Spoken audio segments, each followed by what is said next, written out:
We continue to have a world that is confused that money buys happiness. It continues to be what someone who's hurting thinks is the potion or the antidote to fix it.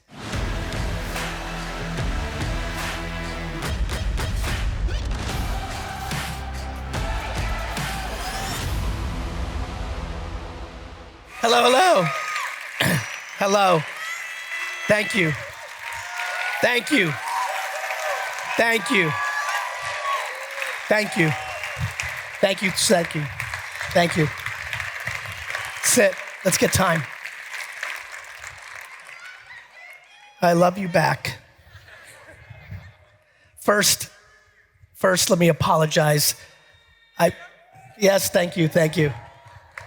Let me save my voice because as you can hear if you listen to me, about 3-4 days ago, I lost my voice completely for the first time in my life. And if you really know me, that is the scariest shit that could happen to me. And then obviously knowing that I was coming to this amazing event. So I'm glad I've got enough that I think I'll be able to get through this, but I've got a little tea with me up here, which feels appropriate. I love you too. How's the last couple of days been? Germany good? Good. Well, I hope I can add to it. I have a lot that I've been thinking about on the flight from New York to here to what I wanted to talk about. And the timing was very good for this talk because literally just 24 hours ago, I was very much back to my entrepreneurial roots. I was in Atlantic City, New Jersey for the last 3 days, and I was set up at a table and I was selling trading cards, sports cards and sports stickers, the way I learned business when I was 11, 12, 13 years old. But unlike 30 years ago when I was doing it, the majority of the cards that I was selling the last 3 days were VeeFriends cards, which is an intellectual property that I'm building. And that intellectual property, those 250 characters, are very much the Sesame Street Pokemon characters that I'm gonna use for the next 45, 50 years to really talk about mindset and perspective. The things that I've been doing as Gary Vee have been really fun for me, but I'm one human being, one man. I also have a very specific style that I communicate and live, and that works for many, but it doesn't work for everybody. Watch this. How many people here, by show of hands, the first time you ever saw me on the internet thought that I was a jerk or an asshole? Raise your hands. Look, that hurts. But I'm incredibly self-aware. I understand why. I get it. And for the way the world actually works, luckily for me, that the truth always wins in the end, and I'm able to persevere. Eventually you make the right piece of content at the right time that fits for somebody. But I'm also aware that for some people, because of the cursing or for some other reason, I'll never be able to be the person that speaks to them about the true virtues that matter to live a joyful life. And thus, many years ago, I decided I'm gonna build an entire universe of characters to do that so that I can start from people when they're 3 years old all the way to their 99. That's not what I wanna talk to you about, but those characters enable and represent the things that I wanna talk to you about. The things that I wanna talk about are the things that are hard on a journey to achieve happiness and joy, fulfillment, whatever one tries to achieve. You know, I've been thinking about something a lot lately, which is a lot of my friends and acquaintances always ask me why I go so hard, why I'm pushing so hard. You know, because I'm very fortunate at this point in my life that I've put some wins on the board. I've achieved a couple of things. It always reminds me how surprised I am when people ask me this question. It reminds me how many people genuinely believe that financial status is the North Star. their question is almost always baked in the framework of how much money I've acquired or have. And I always ponder that. It's always so interesting to me how the data, the math, is black and white on this issue. There is absolutely no correlation to one's wealth that maps their happiness. This is black and white. We continue to have a world that is confused that money buys happiness. It continues to be what someone who's hurting thinks is the potion or the antidote to fix it. Yet, we have unlimited amounts of hundreds of millions of people who prove otherwise. We must start there. The concept that you're gonna buy your way to happiness is the biggest falsity in human society, and we must stop doing that.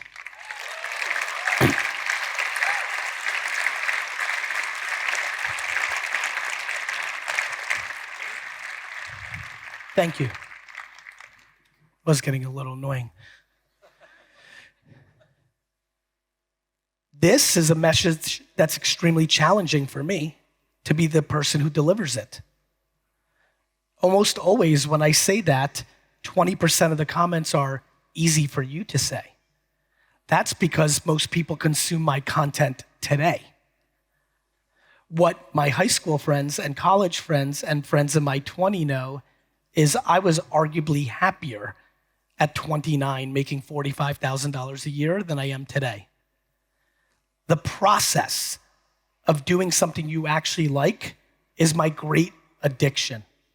The fact that I am able to actually wake up day in and day out, sleep easily for 7-8 hours a night, and wake up genuinely excited while always being prepared to grab my phone and know that I have a problem in my 300-person Singapore office, or something happened in LA, or one of the other 17 businesses that I'm associated with are in trouble. I sit on top of almost 3,000 employees and 2 very large businesses actively as the CEO, and then on the board of 4 others, and heavily invested in others, and many other things I'm involved with, and family, and this and that. I have plenty going on, but the fact that I do what I want to do enables all of it to work. This is grounded in something that is the absolute answer for this entire arena. The one thing I can absolutely speak on that fundamentally touches every person here is the relationship between self-esteem and insecurity. All of the things that you do are based on this. If you look at what's really been going on with people for a very long time, why, when one is sold fear, that they believe it, versus when they're sold fear that they don't? Why so few people have a framework of believing in optimism versus protecting themselves with cynicism? Why people lack patience? I can tell you right now that for the majority of people in this room that want something to happen, the biggest flaw in their mental framework and perspective is their lack of patience. It is why I make so much content around people that are 22, 25, 35, 40, and laughing and joking and trying to some way, somehow communicate to them that they are extremely young. How many people here are under 50 years old? Please stand up. Stand up. Stand up. I want everybody looking around. Under 50. First of all, let's clap up for the over 50 crowd that's sitting and respect our elders.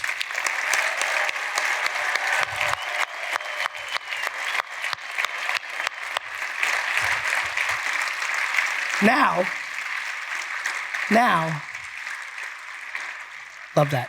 Now, For the 90% of you that are standing, there is a substantial chance that you have not even lived half your life. If you are under 40, continue to stand. Please sit, 40 to 50. I'll sit as well.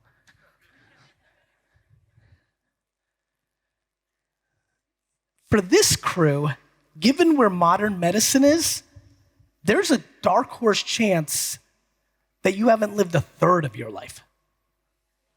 Think about that.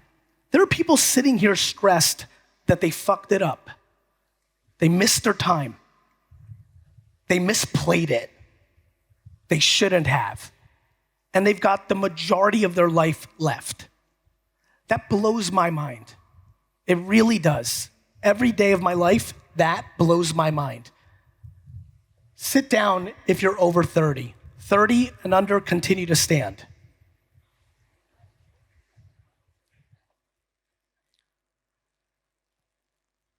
For you fuckers,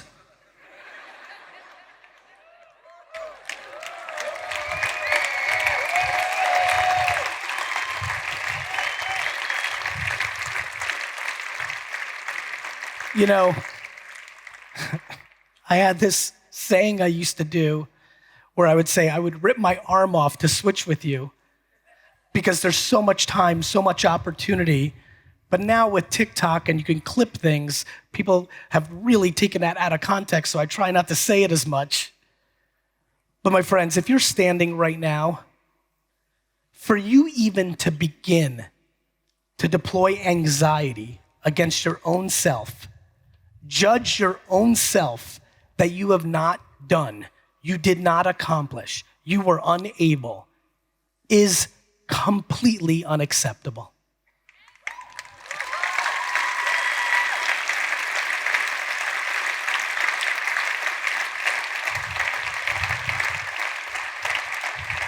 You have literally the rest of your life in front of you. You have foundation. As a matter of fact, if I actually, with all the depths of my heart, if I was actually able to give you a piece of advice, if I had one, though I think everyone's situation is different, I would try to get you to just enjoy the next 10 years more, not go as hard as you think I would tell you to go, because you have that much time. You have that much time. Most of society's rules and traditions are based on when people were dying at 50 years old. Most of the rules of when you should get married and what you should do and what you should have accomplished is literally based on the last century's DNA. You are so young.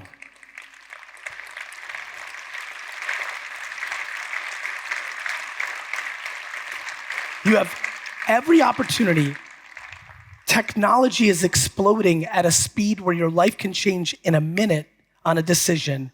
And literally, the only thing that is fucking you up is you worry about what other people think about your life, whether that's your parents, your friends, me.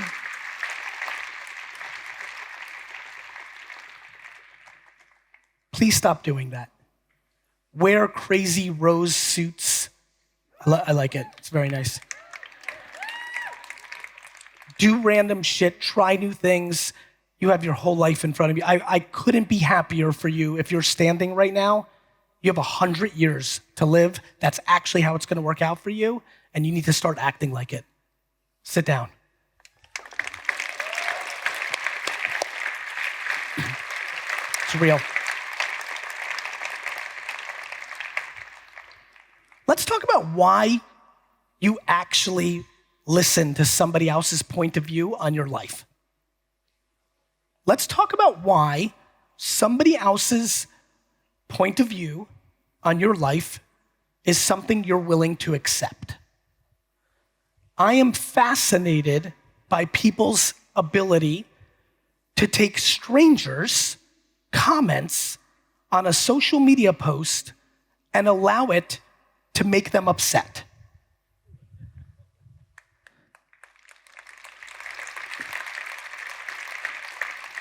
You post something, and you're happy to post it, and then somebody literally leaves a comment that you're unattractive, you're stupid.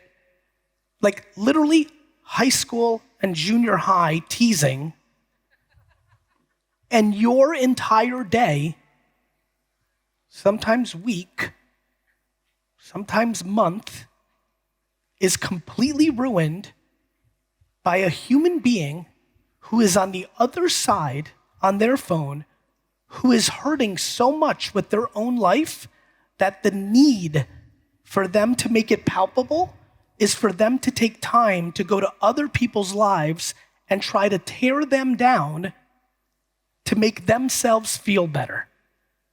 This is what I call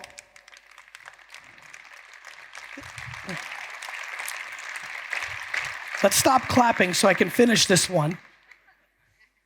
This is what I call a circle of insecurity.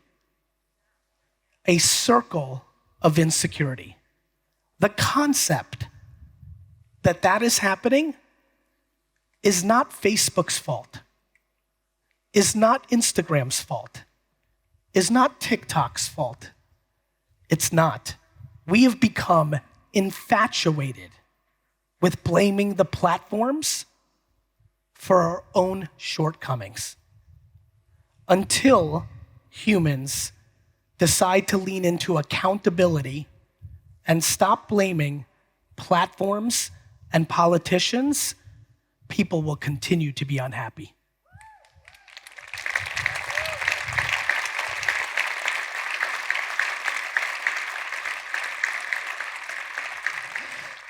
Let me tell you something that is the most interesting secret of all time.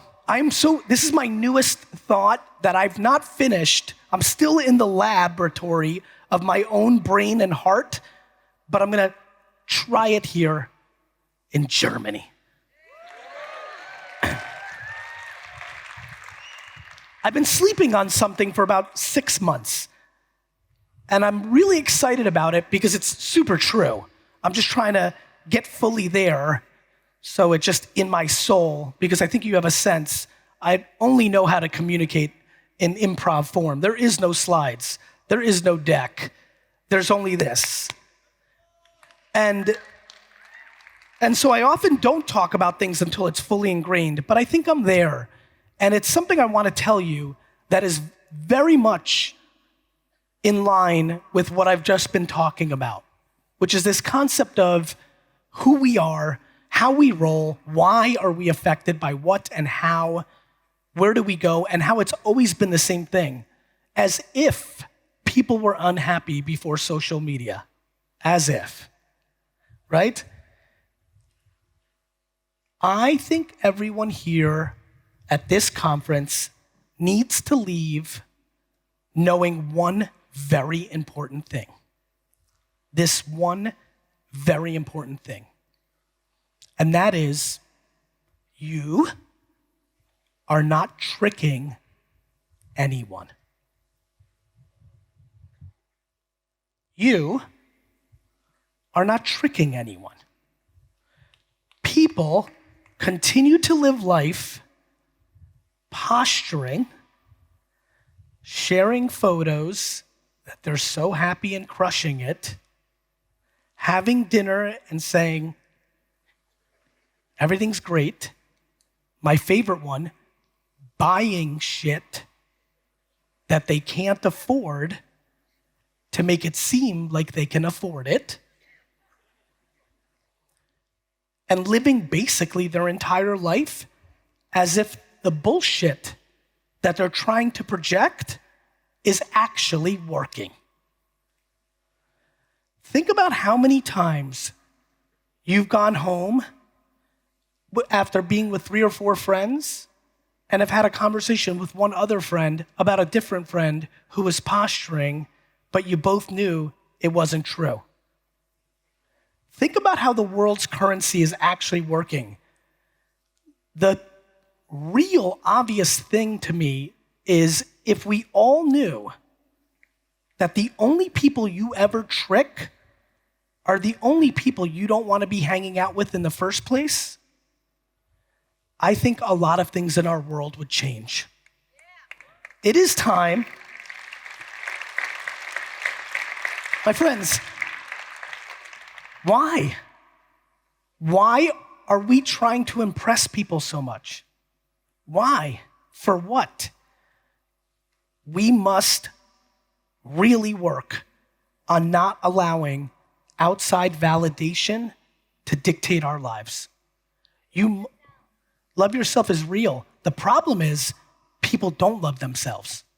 The reason everyone's trying to do it is they don't.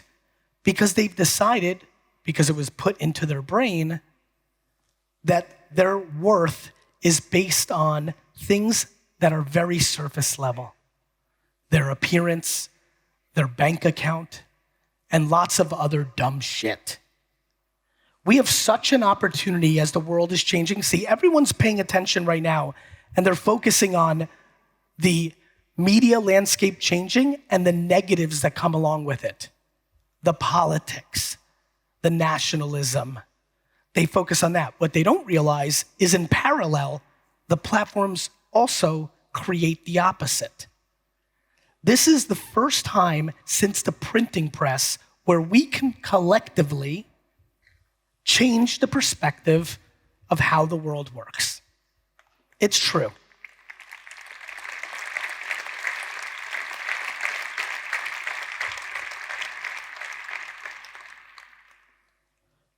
But the confusion for almost everyone is very similar, which is there is a relationship in the world between being selfish and being selfless.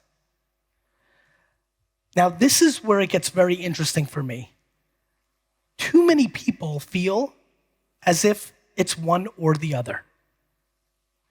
One of the biggest challenges in the world today is that people think the world is about or. One of the biggest challenges in the world today is that people think the world is about or. It's this or that. It's them or us. It's this or that. When the entire world is always and. People are so obsessed with things to be black and white when the world is purely gray. And so, what I'm very, very fascinated by is everyone here genuinely taking a step back and having a conversation with themselves about them being selfish and them being selfless. Most people's relationship with those two things is an extreme challenge. Some people are inherently selfish and they struggle with it because they think it's bad. Some people are absolutely selfless and they see it as tremendously noble, but when they deliver on it on too big of an extreme, they create subconscious resentment to everyone that they're bringing value to, and then it manifests in vulnerabilities later down the line. If you are able to actually understand selfish and selfless behavior and find balance within both of those for yourself, you can start creating an incredible mental framework to be able to navigate the world. If everybody was able to bleed a little more selfless, if they were definingly selfish, and for the selfless people, if they weren't so noble on paper and could understand that they need to be selfish to themselves to be able to be selfless, we could have a much happier world. Please leave with that today, for sure.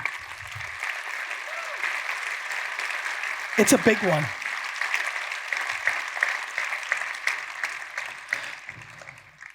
For me, everything I've ever wanted selfishly is happening because of my aggressive selflessness. A funny thing happens. People always talk about, I want to build a brand like you, Gary. I want to build a brand. I'm like, okay. They're like, I want to build a community. I'm like, okay. I'm a very weird dude. And what that means is a lot of times I'll go and audit what that person's doing. When I tell you 99 out of 100 times when somebody's crying about not building a big enough profile, that when I go on their account, that 98% of their content is selfish, as if you are entitled to followers, as if you're entitled to people buying your shit, as if you're entitled to likes. just by existence, just by posting, you should be getting it. The entitlement in our society is extraordinary. The accountability is equally extraordinary in the negative. The sheer lack of accountability in the human race today is staggering. We are so good at telling everybody and the world what's wrong with everybody else besides ourselves. We love to point fingers. We hate a fucking thumb.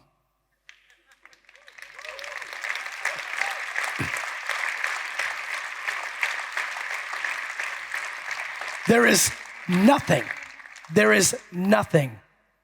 more obvious to me than that happiness starts with accountability. My life is happy because I think everything in my life is my fault. All of it. It is the most liberating truth of all time. Of course, I'm logically understanding that there's other people, that there's other variables, that there's things I don't control, but I'm completely in control to what I do. How many people here have employees? Raise your hand. Raise your hands higher. Employees. Here's my favorite one about people that employ people. They're the boss. They have employees. They sit around and complain about their employees 24/7 or often, and they're in control of firing them. Fire them. Yeah. By the way, you know what was the best part of that line? None of the bosses wanted to clap. We suck currently at accountability. We suck at it. And for a lot of people here, it's the answer to the trivia question. When you actually understand it, it's actually fundamentally true. You are capable of doing anything. You are capable of firing your employees. You are capable of breaking up in your relationship. You are capable of moving to another town, another country. You are capable of selling your home and downgrading your home to a smaller home so you're always not tight on money. You are capable of all of it. But we don't like that. We like to blame all our problems on Putin. Hey, ganz kurze Unterbrechung, gleich geht's weiter. Hat dir dieses Video gefallen, dann lass doch gerne ein Like hier. Du möchtest nie ein Video verpassen, dann abonniere unseren Kanal. Und wenn du einmal live mit dabei sein möchtest bei einem solchen Event, findest du hier alle Infos. Wir sehen uns. Bad day at work? Fucking Putin. Bad day at home? Facebook. The algorithm and the dictators are not impacting your day-to-day anywhere close to what you've decided your lack of accountability is dictating. This is a very focal point of the conversation. We must understand this. Everything you talk about, gratitude, empathy, kindness, all things that I live on, they all come from me thinking everything's my fault. They all come from me knowing I have control. Everybody, when they get into the accountability and control game, immediately, much of this audience starts thinking to the counterpoint. They immediately start thinking to the counterpoint. The natural human spirit for most people, when told everything is your fault, you are in control of everything, will start giving you 800 answers to why that's not true for them. And that's how they're missing the point. When I brought up earlier, if you are tight on money and you own a home, sell your home and live in a shittier home. Do you know how many people do that on earth? No one. Do you know how logical what I just said is? You are tight on cash, you are really struggling, you own a fairly nice home and your mortgage situation, you have an asset, and you will not sell it to live in a lesser home because you worry about what people think about that move.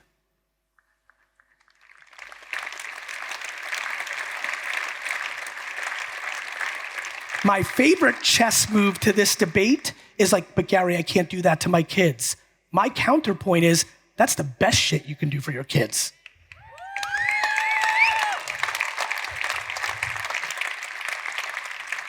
We now live in a universe where one of the biggest reasons we have so much anxiety, I love when people, by the way, can we keep that light on? I know you guys are doing some production, but seeing all these beautiful faces really gets me going.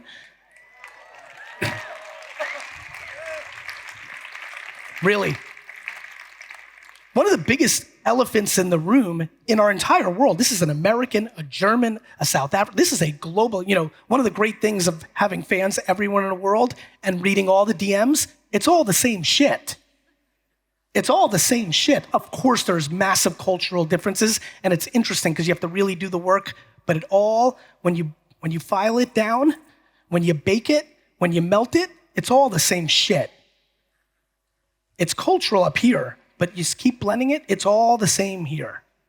And when I tell you, when I say moving to a lesser nice house and giving your kids some adversity is the best thing, the elephant in the world, the elephant not in the room, the elephant in the world today is for the last 30 years, it became popular culture to raise our children and do everything we could to demonize losing and protect them from literally everything, thus creating 20 and 30-year-olds who are basically zoo animals. We kept them in the zoo, and then we tell them to go into the wild, and then a fucking lion eats them in an hour.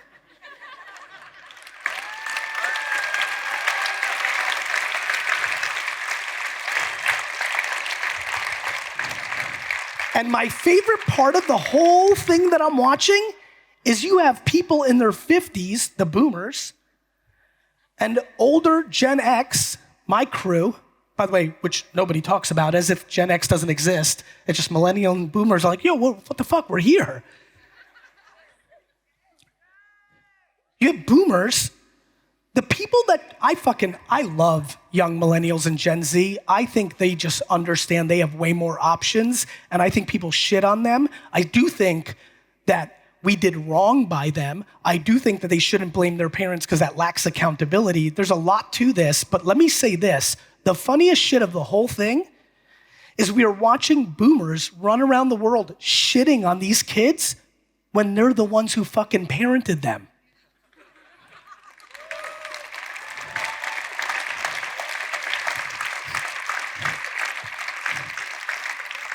They're like, Gary, I had a friend the other day, he's like, Gary, my kid is like, can't fuck, like he's a mess. Like he's like scared of everything. I'm like, that's because you gave him a trophy when his team came in 8th fucking place.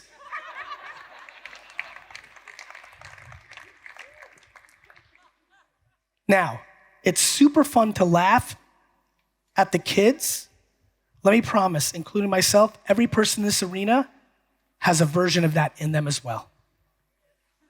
This is a game of insecurity.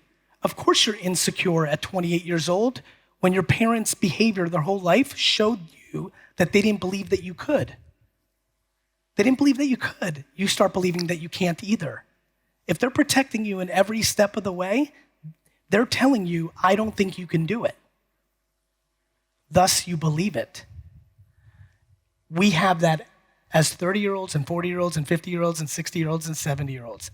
I know this because what I do for a living is read what people say at a scale that would make this collective room's head spin. It's what I do for a living. 6, 7, 8 hours a day, I am consuming ungodly amounts of information on how people are reacting to things, what they think, what they believe. And then I go deeper into my own content and other content that I see behind the scenes on. The world is this close to being happy, and it feels like it's this close from being happy. And this is why I'm so motivated. I'm so motivated because almost everybody is sitting around dinner tables saying dumb shit like, it's never been this bad. I don't need to remind anybody in this room, it's been worse. This world is actually dangerously close. It is. It's one of those things where, it's like so many stories and so many things in life where it seems so far away, but it was right there. The reason I get inspired to take overnight red-eye flights to an event like this is a lot of people that know it's this close. This is a lot of people that decide on a weekend that they want to commit to making themselves happier for themselves, the people around them, and the people that they're bringing into the world. It is actually scary how many people are this close. The part that's left is we have to talk about the shit that people don't want to talk about. It's fun to talk about the foofy stuff. It's not fun to say, everything you're upset about is 100% your fault. It's awesome to think about you putting in the commitment to give a fuck to come to something like this on a Saturday. It's not as fun to say, what the fuck are you doing here on a Saturday? Do you understand? Let me say it again. It is awesome that you are making the commitment to be here on a Saturday. The bigger question is, why are you here? The reason is every piece of the puzzle is not there yet. The missing piece of the puzzle is not the stuff that you hear every day, the stuff you think about every day. If it would be, it'd be done. The missing part is the part that you're not willing to look at yourself in the mirror for. Let me be vulnerable and tell you mine. Now we're getting it. Now we are getting it. 3, 4, 5 years ago, I started having a conversation with myself on what I'm trying to push you to do with me right now, which is, if I'm so fucking great, why are there people that exist on earth that don't love me? And I don't mean the people that fuck this, fuck that on a 30-second video and they're like, this guy's atrocious. That doesn't even register for me. That's appropriate. That's the way it should be. I'm talking about people that have worked for me. And so I had to go through a real journey over the last 5, 6 years, and it culminated with the book that I put out last year, where I had to talk in depth about the fact that by far the biggest weakness in my life, professionally and personally, is that I am so positive, so optimistic, and on stage, I'm incredibly candorous, as I've been so far, but in my real life, one-on-one, I am atrocious at conflict. I hate being the person that starts anything that looks like an altercation. When there is an altercation, I use my incredible communication talents to get out of it or divert everyone from it immediately.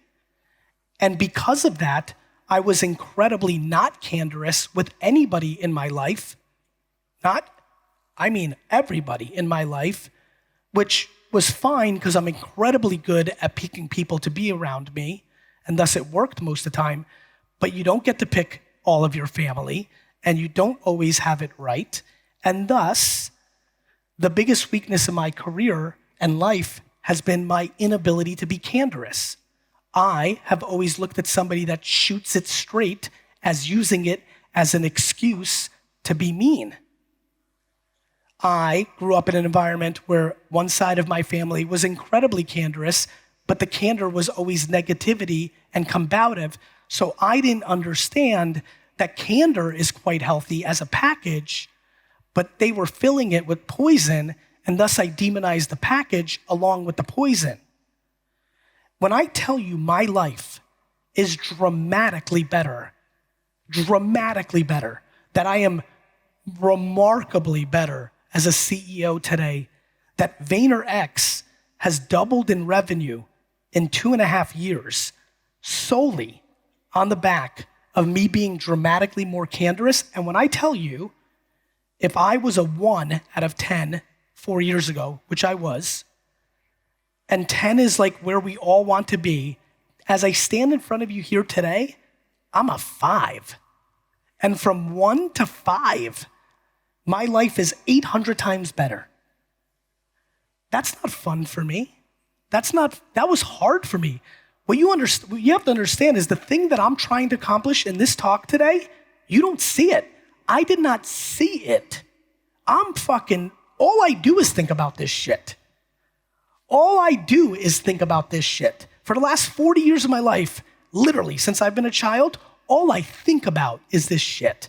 They used to be different words, the feel. I remember my teenage years, I knew I had something weird. I'm like, I have the feel. I don't know what the fuck it meant, but what it meant was my intuition is weird. I believe in all sorts of shit, like ghosts and fucking everything, just because of my feel.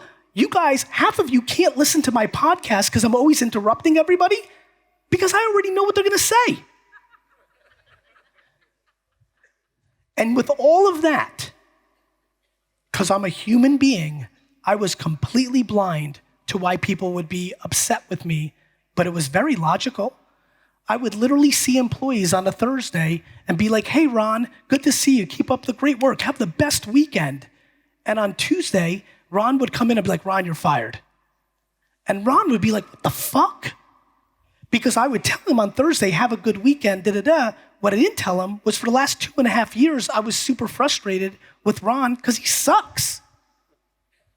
But I didn't have candor as a weapon.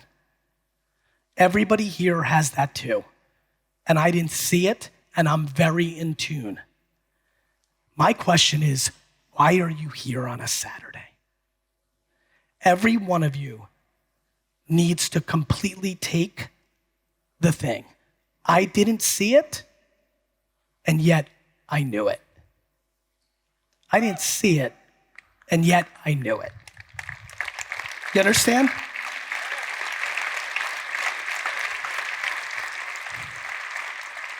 This, and do you guys have a good camera? Let's see.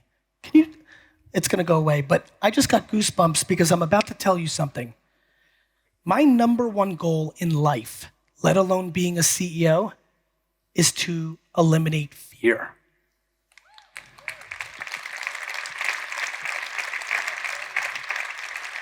The thing I'm most proud of, even emotional as I sit here right now, is that for my sister and my brother and my parents, I lived my life to take on all the stress, that I was capable, that I have the ability to take it all on. I am so proud that I am great at eliminating fear for my family. Then I started doing it for my employees. And today, where I am on my journey, I do it for many people. It's something I'm very proud of.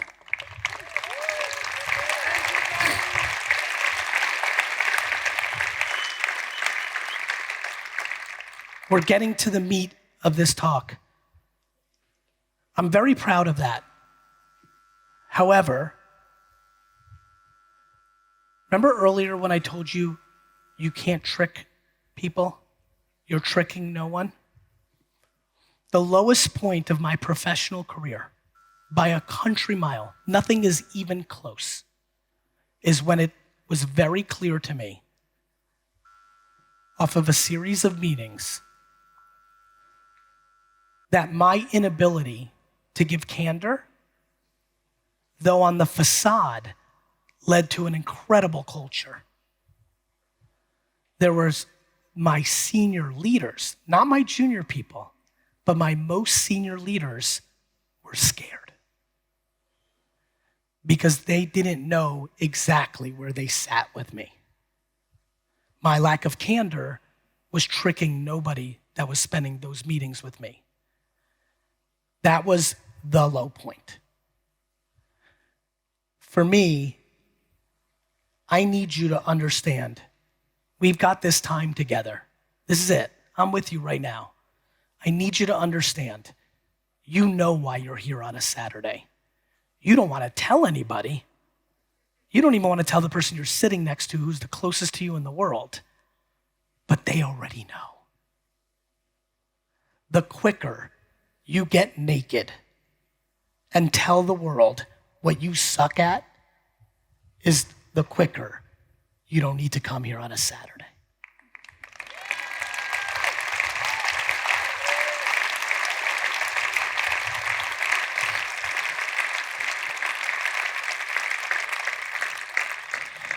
Because let me tell you, somebody who was living it at 85 or 90% without the candor part and now is living it at 95%.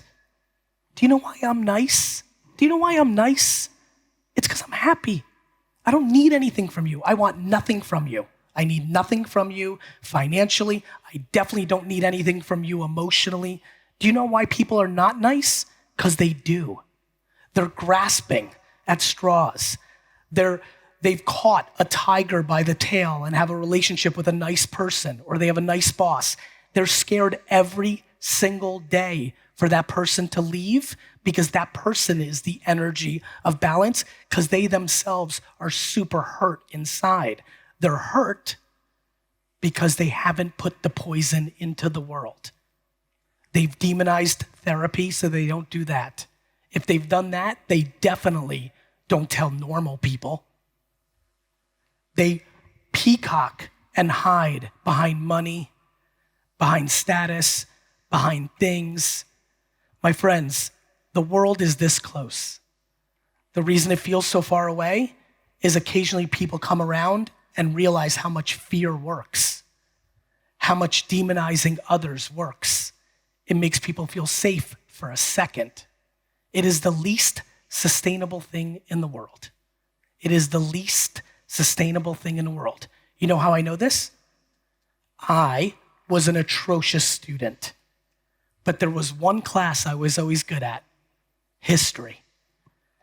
I never understood why, and then finally in my 30s, I realized, because my entrepreneurial spirit knew that I would need it to recognize pattern recognition. Today, many people shit on me or laugh at me because I believe in NFTs. In a decade, I'm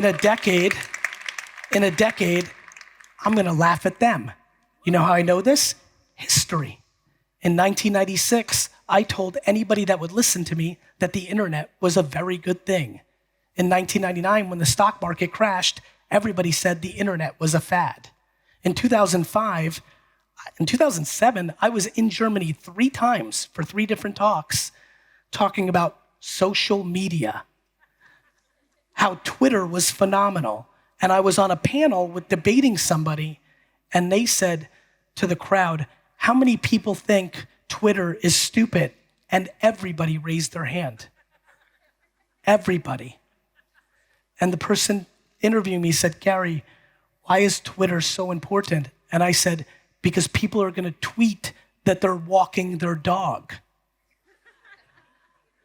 Everybody laughed. Not at it, at me. The reporter rightfully said, that sounds ludicrous. Who cares if somebody's walking their dog? My reply, everyone.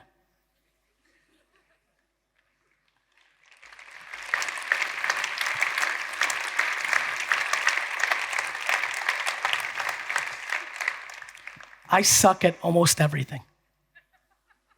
Thank you. It's true. People are so confused how the world works. Everybody in this room pretty much sucks at almost everything, except a couple things. I suck at almost everything, but the one thing that has been with me since I was a child, when I listened to my late grandma's stories about me from 0 to 7, or my mother's, it's very clear that DNA is a remarkably powerful thing. I suck at almost everything except one thing. I know you collectively as well as any person that works on earth.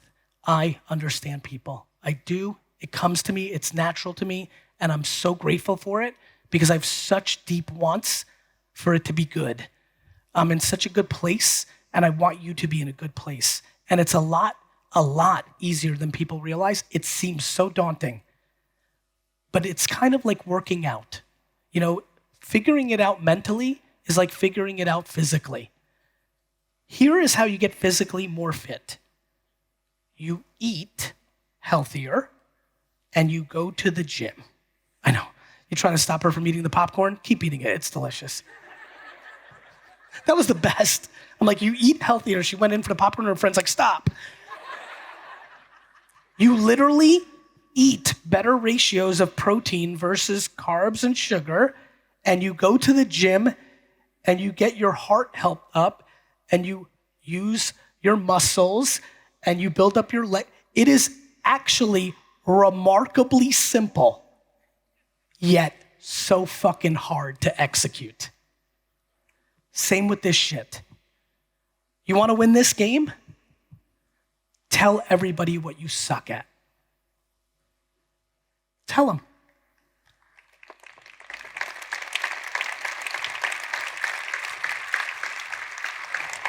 Instead of talking in thesis, I'm going to give you a piece of homework. I want everybody to leave this conference. I want you to take your cell phone. I want you to put it into your face.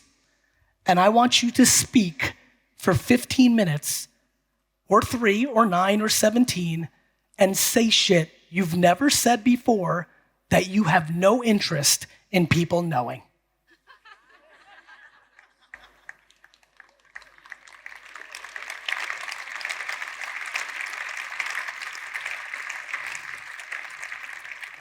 You want to get value out of this conference? You want to accomplish what you came here for? I'm going to ask you once again to do the following. I want you to leave this conference, preferably right the fuck now. Like actually get up and leave right now. Take your phone and tell the world what you're not good at, what you are not proud that you have done, what you are scared of and why, and post it on every social network you have. And if you don't, and I know there's some people like, yes, thank God I don't have social media. For all of you, it's even harder. You take that video, you go into your contacts, you start at A, Arn Anderson, and you finish sending it tonight to Zarly Zanderson, and you send it to everybody in between. Who in here is interested in doing that? Now, let's stop right there. 8% are interested. Of the 8% who just said they're interested, 98% of them will not do it. I am gonna fly back home tonight smiling because I know 3 of you are. 3. 3. 3.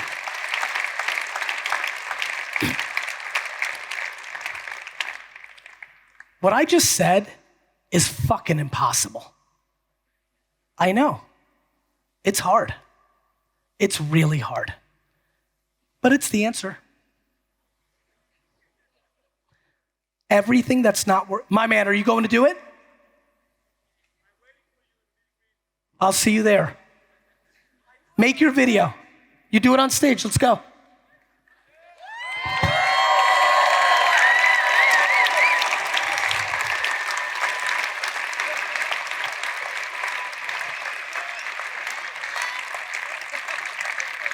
Let's see.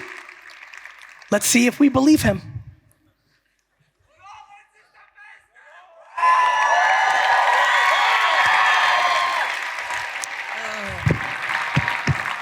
You ready? I'm ready. I feel the Fear? Yes, I can hear you. yes, okay. We can hear you. Go ahead. We can get nice and close. Go ahead. Yes. I feel fear. Yes. But I will do it anyway. Let's go. What's your name? Lawrence. Lawrence. Hallo, 1, 2, 3. Hört zu? His password is 1097. I'm just, Yes. So I have TikTok, Instagram, LinkedIn. we need yes. your whole video. Okay. We need, Yes, yes. We're gonna have to chop it up. Here we go. Okay. Okay. Yes. We're gonna gather your thoughts. I know how to do it. Yes, yes. So my biggest Hold on. fear or what? Not only your biggest fear, I want you to talk right now about what you're not good at, who you've let down, what you're bad at, who you've hurt, Yes. what you're scared of, everything. Go. Okay. Start with your name. My name is Lawrence Strauss. I'm Gary V. Lawrence is in front of all of these people. Yes, man! Yes! Yes! So Lawrence is making this video because my hypothesis is that our secrets, our insecurities, the things we're not transparent about are the cancer of our life, and it's why we're not as happy as we can be. So he's about to make a video that I hope all 8 billion people on earth make eventually. And we're gonna judge him on how much we actually believe him. yeah. He's going to tell us everything bad. Go ahead. Yes, I will do it. I feel. How old are you? I'm 20. Where do you live? In Austria, Vienna. With whom? Sorry? Do you live alone, with your parents, With my mom. with your mom? Yes. Go. And where's your dad? My dad lives 20 meters next to there. They're separated. Yes, they're separated. How old were you when they separated? 3 years ago. 3 years ago. Yes, but it was the best thing that ever happened because the relationship to my father was better then. Yes. And I think that this could be the point. I judged my father because he worked a lot and he didn't took time for me. And I said, yes, Dad, I want you to leave home, or I want to, to go away, because my mom had the role of my mom and dad. Yes. And so when they were divorced, Yes. my mom went away from home. But in this time, I was angry at my dad because he never asked me how I am, and he never asked me any question. And then it was the first time he did it, and I was like, who is this man, or why is he asking me this? And then I said, please, this is so confusing. I don't want you here because it's not normal to me. Yes. But he's my dad. Yes. And when they got divorced, we had a better relationship because my heart was open. Yes. I was hurt, but my heart was open. I said, I love you. You're my dad. I love you so much. And we talked openly, and I said, but I was hurt because you didn't ask me how I am. And I accepted it, and yes, I love him. And I told him that. So, yes, everything got better because I knew who he was now and not in the past. It was okay to me. All right. That was nice to talk about your dad. Now let's talk about what you're not doing well. What I'm not doing well? Yes. What are Yes. you not good at? I'm impatient Why? because I have the feeling that I should be here. Why? Oh, I am here. I am here. Yes. So I'm proud of myself. But you didn't earn it. What? But you didn't earn it. I earn it? You did not. Why do you feel you should be here when you didn't earn it? Yes, I have a message to spread. Yes, That's but, the reason. But how many TikToks, Instagram posts, and YouTube shorts do you make it? Once a day. If you want to be in front of crowds like this, do you think one post a day is going to get you there? I should do 4? Yes. Okay. Yes. What Because else? I have a message. You mean? Yes. Yes, I understand. But this is luck. You being on this stage is luck.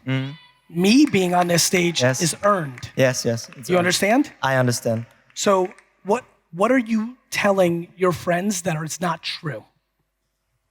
What are you today Yes. telling your friends that isn't true? What are you communicating to them about yourself that you think is not true? I'm a really honest person. Okay. So I tell them, hey, I suck at that, or what do you think is my problem now? Or what did I do wrong to you? So I have no regrets in front of them. So I speak really Transparently. openly. Transparently, yes. Good. Yes. And what about to yourself? Yes, sometimes I put myself down and say I'm not worth it, or I don't have any message to spread or something like that, because the world tells me I'm not okay how I am, and sometimes I believe this, and I would say that's the biggest regret I have, because it's not true, because I can decide who I am, and that's the reason why I'm here, why I listen to you. Yes.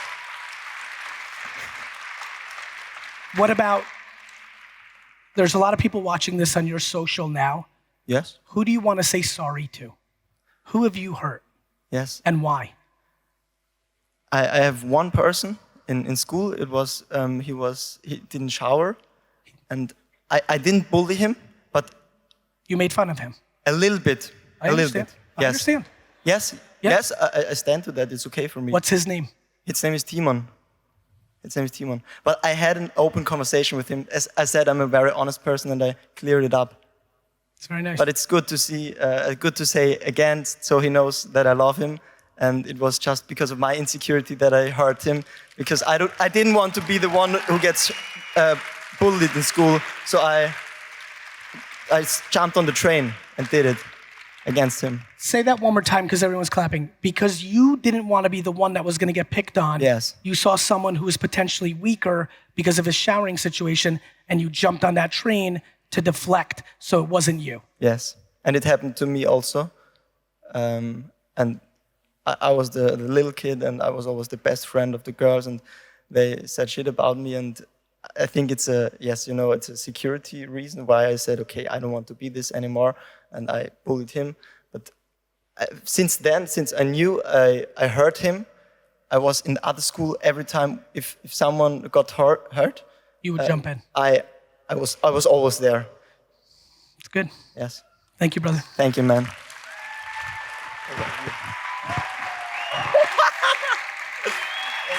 Welcome.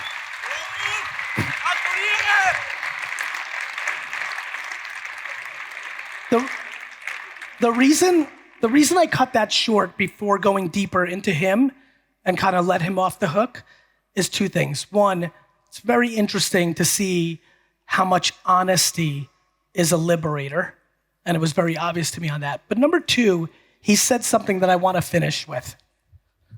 He said, I didn't want to be the person picked on, so I jumped on the weaker link and I wanted to deflect. And if you listened carefully, the next thing he said was, but it still happened to me. One of the things I believe in the most in the world is doing the right thing is always the right thing. And equally on the other side of the coin, doing the wrong thing is always the wrong thing. We have a decision to make here today. We have to decide, are you in a place where you are ready to actually shift and do and execute on why you're here? All of that is foundationally on your own self-awareness of who you are, being okay that you suck at most things, being accountable, and most importantly, finally cutting out the cancer of insecurity out of your body on the things that have always been there by shedding light. I wish actual cancer was as easy to cure as emotional insecurity. Emotional insecurity is the biggest mental cancer in the world, and it is shockingly easy to fix. It is called putting it out there. For some of you, that may be you're finally ready to actually just do therapy. And the safest thing for you is saying out loud what you feel about your mom or your dad or your husband or your wife or your kids that you're embarrassed or scared to say to anybody else. And in the closed room of a therapy to a stranger, for today, it's the safest place. For others, you might go radical and say, fuck it. I'm gonna do what Gary Vee just said on stage, and I'm gonna literally post it everywhere. And there will be a lot of pain with that. There'll be collateral damage, but you're ready. For others, you'll find a different way, whether it's meditation or exercise or eating differently or journaling or a million other things that you've heard a million times. But the reason you're not getting what you want from it is you're not being truthful with it. You're protecting yourself from yourself, yet you're tricking no one. Please always remember that. Thank you.